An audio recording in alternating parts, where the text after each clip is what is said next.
Si nanay ang nag-aasikaso sa bahay habang si tatay ang nagtatrabaho. Yan ang nakasanayan ng maraming pamilyang Pilipino. Pero dahil walang choice, nagkabaliktad ang responsibilidad ni Mel at ang kanyang asawa. Dati siyang barista at real estate agent pero sa kasamaang palad, nawalan ng trabaho nitong pandemya. Swerte namang nakakuha ng work from home job ang kanyang misis. Mamamalengke kung wala ng stocks, gano'n. Tapos magluluto, maglilinis, ganyan. Tapos pagkagising ng anak ko tsaka ng asawa ko, ready na yung food nila, kakain sila. And then yun, alagaan ko sila habang si Mrs. nasa taas, nag-work. Aminado si Mel na nahirapan siyang lunukin na kailangan nilang magpalit ng responsibilidad ni Mrs. Ang sabi ko sa sarili nun, ako yung lalaki, dapat ako yung provider ng family. Yun nga, yung pride ko, nagtatalo pa talaga kami ni Mrs. Naranasan din daw ni Mel na mahusgahan ng ibang tao dahil sa pagiging house husband.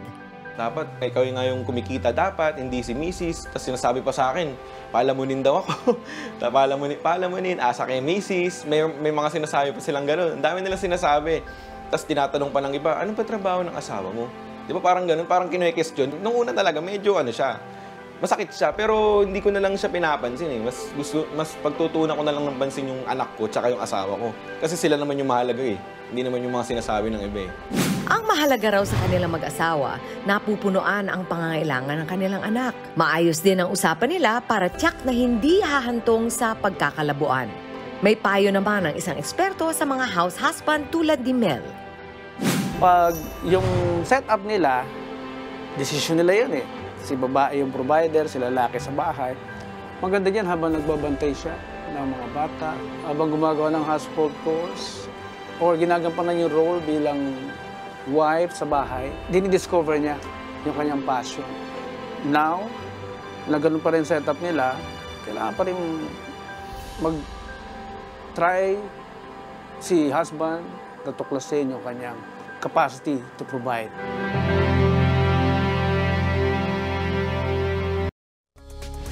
Isa sa mga rason kung bakit ginagawa natin itong Payong Kapatid is gusto natin bigyan kayo, mga nanonood, ng pagkakataon na isipin kung paano nyo tinatanggap yung mga bagay na ito. Nung pinapanood nito, mga mami, ano yung iniisip nyo?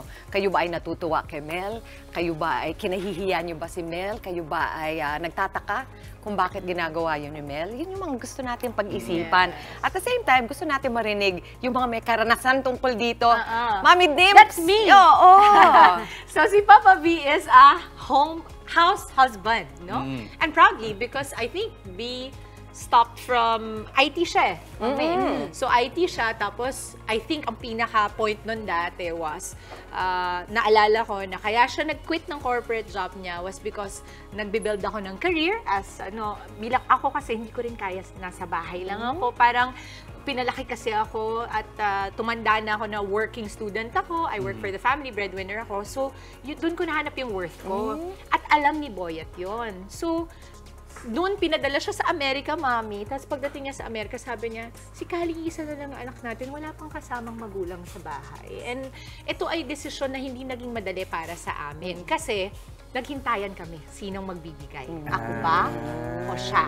So, hindi siya madaling pag-usapan. Kailangan bukas yung mga isip ninyo. And si Boyet has been a house husband for what? 1 decade, mami? Kasi 20 years old na si Kale. Ang pinaka natutunan ko dito ay, ang pinakamahirap talagang challenge na una yung kakasugapain dyan ay yung sasabihin ng iba. Ng iba.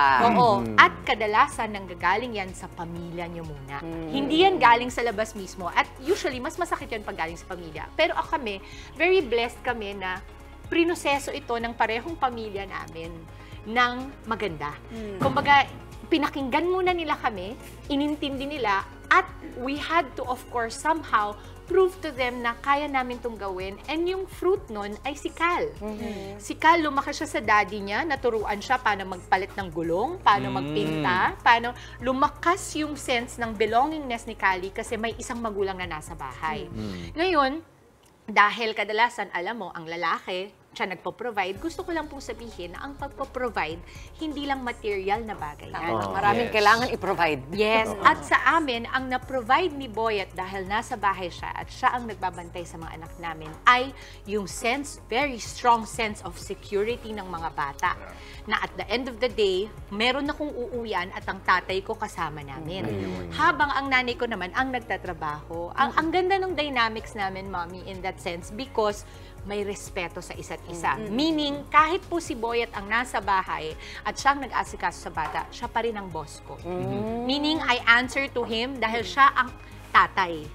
Naniniwala kasi ako sa ganun, na kahit na ang nanay ang nagpo-provide ng material o kunwari provision ng money, finances, dahil siyang asawa ko at siyang tatay, I answer to him. I'm a very submissive wife. So pag sinabi ni B, totoo yun na, may struggle man pag sinabi ni B sa akin na hindi to pwedeng gawin. Susundin ko yun, kahit medyo masama sa loob ko. Marami talagang kailangan pag-usapan at ang importante sinabi dyan, Dibos, kayong dalawa nagkakasundo. Ang hirap talaga isang tabi or hindi pakinggan yung ingay na galing sa labas. Pero yun talaga ang kailangan harapin ng marami. Pero how do you manage that? Bilang kayo, mga may pamilyado na kayo, ano? Paano yun minamanage? Iba-block off mo lang ba yung ingay na naririnig mo from outside the family, whether be mga kamag-anak nyo yan o ultimo kapitbahay? O do you take that into account at paano nyo i-handle kapag meron na kayong naririnig from others? Dapat napapakinggan mo yun eh. Kasi pag hindi mo yun pinakinggan, para mo lang siyang hindi ka ready, ibig sabihin takot ka. Meron bahagi mo na hindi sigurado sa desisyon mo. Kapag kasi bukas ang loob mong pakinggan ang sinasabi ng iba at pinaninindigan mo pa rin yung desisyon ninyong dalawa, it makes it an even more stronger case for you to defend na, at ako kasi, ang oras, nakakapagsabi yan ng mga desisyon mo sa buhay eh. At pag nakikita namin si Cal na lumaki siya ng maayos, hindi ko pwedeng sabihin akong nagpalaki kay Cal kasi hindi totoo yon. Si Boyet ang gumawa nun. Kaya matigas ang kalamnan ng bata at marunong siyang makitungo sa mga tao dahil malakas yung nakita niyang father figure niya na nasa tahanan. At di ba sa babae, lalo, importante yun na meron kang father figure na masasandalan mo. So si Boyet really provided that for us. Kaya lahat ng mga tatay na nasa bahay ngayon, I'm sure hindi naging madali yan kasi lalo na pag barkada mo ang nagsabi sa'yo. Lalaki sa lalaki, bro, ano ba naman yan? Ikaw pala nasa bahay, under desire ka pala. Yung ego. Pero kapag secured ang asawa mo sa pagiging lalaki niya at hindi nanggagaling sa kung ano ang material na naibibigay niya sa pamilya, hindi niya ito iindahin. Tama. Ang pinakamaganda doon na takeaway ko doon sa mga sinabi ni Mama Debs ay hindi kabawasan sa pagkalalaki ang pagiging house husband. At yung ibang na ipoprovide mo, hindi man ikaw yung kumikita para sa pamilya, pero the fact na andun ka para magbigay ng suporta at maging pundasyon ng mga anak mo sa paglaki nila, considering na ang daming mga pamilya ngayon ang lumalaki na walang tatay. Napakalaking bagay din nun. Pwede rin sabihin na priceless naman yun. Di ba? It's important na nare-recognize mo kung ano yung talagang nararamdaman natin para ma-address mo. Kasi nararamdaman din naman talaga yan yung sinasabi nilang nakakalalaki or emasculating dahil nga sa dikta ng sosyedad, ng lipunan, di ba? Kaya nandyan yan. Kaya siguro ang kailangan is yung matuto tayong mag-iba rin ng pananaw, maging mas bukas. At siguro isipin din natin kung gawin natin ito, ma-appreciate kung gano'ng kahirap pala yung ginagawa ng nanay sa bahay. Or kung ako naman yung babae, ma-appreciate ko gano'ng kahirap pala yung tinatahak ng mga lalaki na nagtatrabaho. Sa labas. So parang yun na lang. So shared. Ako naniniwala na si Boyet ang nagpalaki kay Calis. Kayong dalawa pa rin yun. So I think everything is a shared effort. Siguro ako na lang just to wrap it up, no? Gusto kong magbigay ng isang malaking pagsaludo sa mga tatay na nag-aalaga sa mga tahanan nila habang nagtatrabaho ang mga kababaihan. Pero isang pagsaludo rin sa mga kababaihan na talagang nagbibigay ng buong buhay nila. Yung mga nagpo-full-time moms also kasi iba din yon. And at the end of the day, pag magulang ka, you do you. Kung ano po ang gusto nyong gawin sa pamilya ninyo at pinakamakakabuti, kayo po ang pinaka-nakakaalam yan. Kaya huwag ninyong pansinin ang husga ng iba dahil at the end of the day, buhay po ninyo ito. Okay. Mga kapatid, Chiki Roa Puno po. Simulan ang inyong araw na puno ng impormasyong kapaki-pakinabang. Sama na sa isang makabuluhang umaga. Tumutok at mag-subscribe sa social media pages ng News 5.